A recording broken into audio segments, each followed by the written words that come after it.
something I found interesting. We're talking about debt. Talk a lot about debt on this show. I can relate to debt.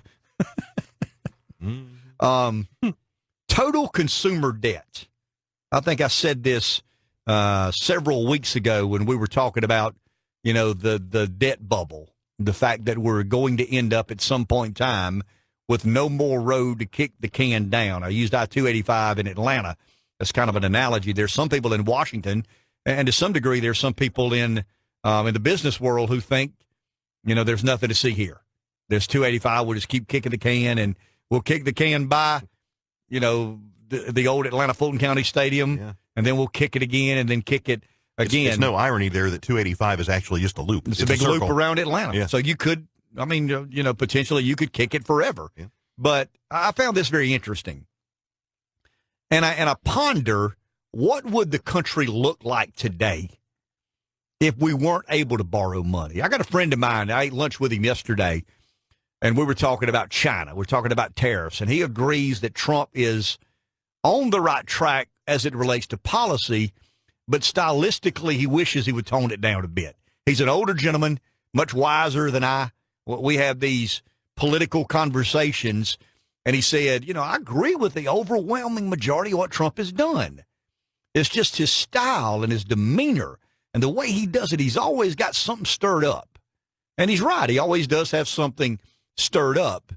But we were talking about just China, and the reaction to China, the point counterpoint, the touche that China and America are having as we speak, and it's basically bartering. You didn't want to call it a trade war. Well, but in essence, I think Trump wants a trade war.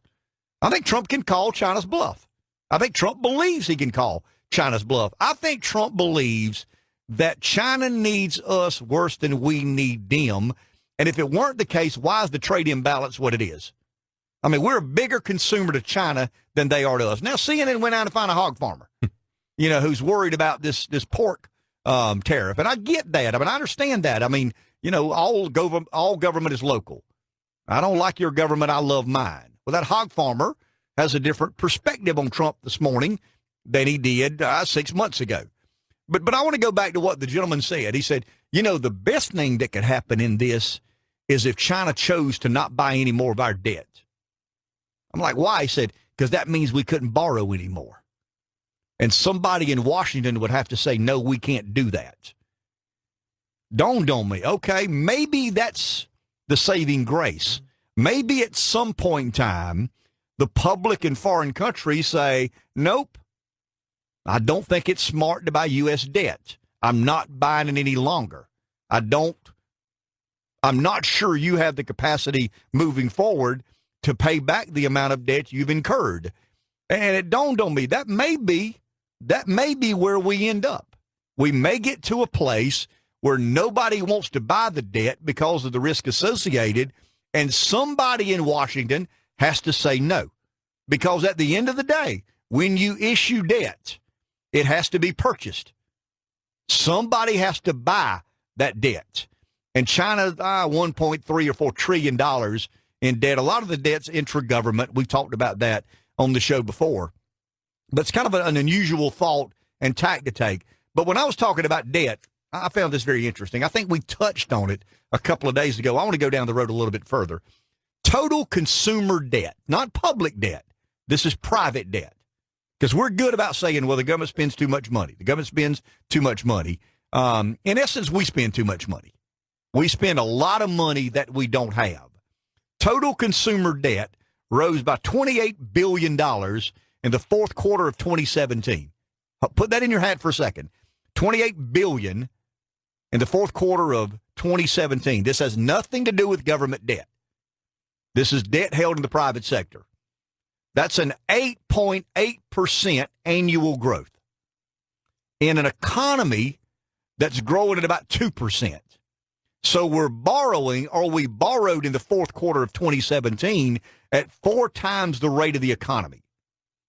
Consumer debt, total consumer debt, is about $4 trillion. It's pushing 3.9. For argument's sake, let's say it's $4 trillion. We talked about student debt. We know what happened in 2008 as it relates to home mortgages. The average new vehicle loan hit an all-time high. Rev, what do you think the average? I'm not talking about the price of a new vehicle. What do you think the finance? What do you think the debt, the loan is on the average new vehicle in America today? New vehicle, we'll say $27,000. $31,099. That's the average new vehicle loan. The average used vehicle loan, $19,589. The average monthly payment for a used vehicle in America today, a used vehicle, is $515. Whoa. The average auto loan hit a duration of 69 months, with the average used vehicle 64 months. So we've got a country where we're financing used cars at 20 grand for 64 months. Those are the averages. The average price paid for a new vehicle in America. Remember, The Price is Right.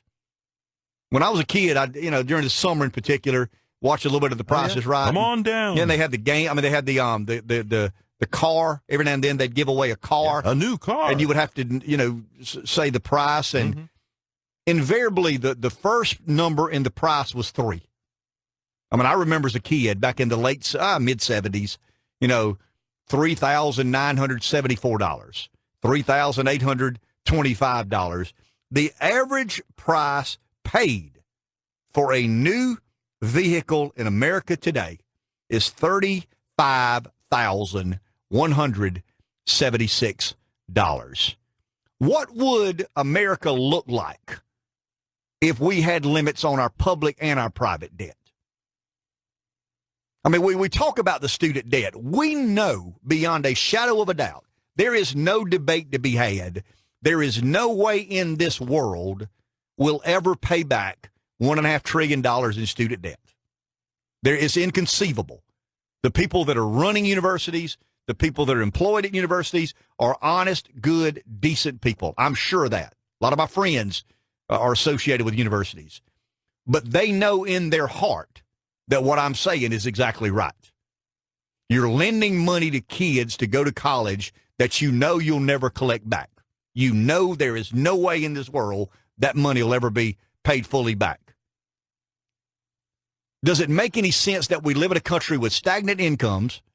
The middle class is fairly flat, has been for the past 20 or 25 years, and a new automobile loan has gone from about $23,000 to $35,000. What I'm arguing, Rev, and it's something I argue a lot on this show, how do you get yourself to believing that debt doesn't matter?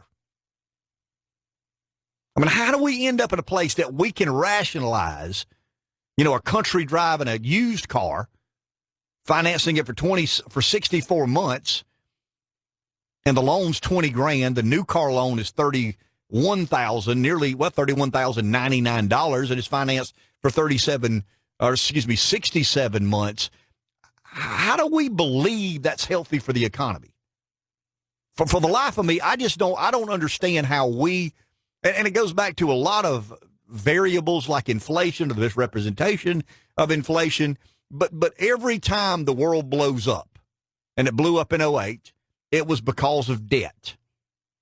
And we learn a lesson for about a year or so. We can't borrow that much money. We can't. I mean, it manipulates the economy in such a way. It influences the price of houses.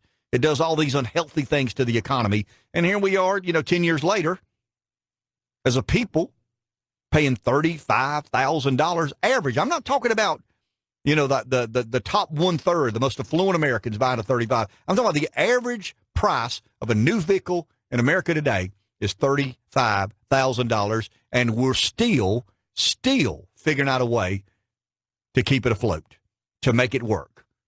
And I just think that we're headed one day for a cataclysmic moment. We've had a housing bubble. We've had a tech bubble. We've had all these bubbles, and there was calamity on the other end. What happens when this debt bubble blows up? The public and private debt. What happens when we look in the mirror one day and realize that the majority of us have lived above our means, and the federal government has even lived further above its means than we have? What does the world look like on the other side? If you start thinking seriously about it, it'll freak you out. It'll really and truly freak you out. But we are on autopilot. If you want it, you can have it.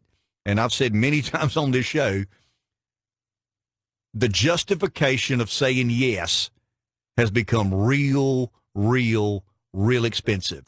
And how would the political body deal with a world in which they tried to put debt on the market? There were no takers, and they had to say no. We got to cut this. We got to cut that. We got to cut this. Why? Because nobody's buying our debt. Nobody believes we're good investment anymore. That's coming. That's coming one day. I may not live to see it, Rev. You may not live to see it, but it's coming one day. We believe, and business people know exactly what I'm talking about. What's the one thing that can cause more damage to your business than anything you can't control? I mean, some things you can't control. You can't control hurricanes or floods. You can't control disruptive forces in the marketplace. There's some things out of our control. Guess what you can do? You can control how much debt you service. And if business people are honest with themselves, and I'm included in this, the majority of times you get in a quandary is when you borrowed too much money.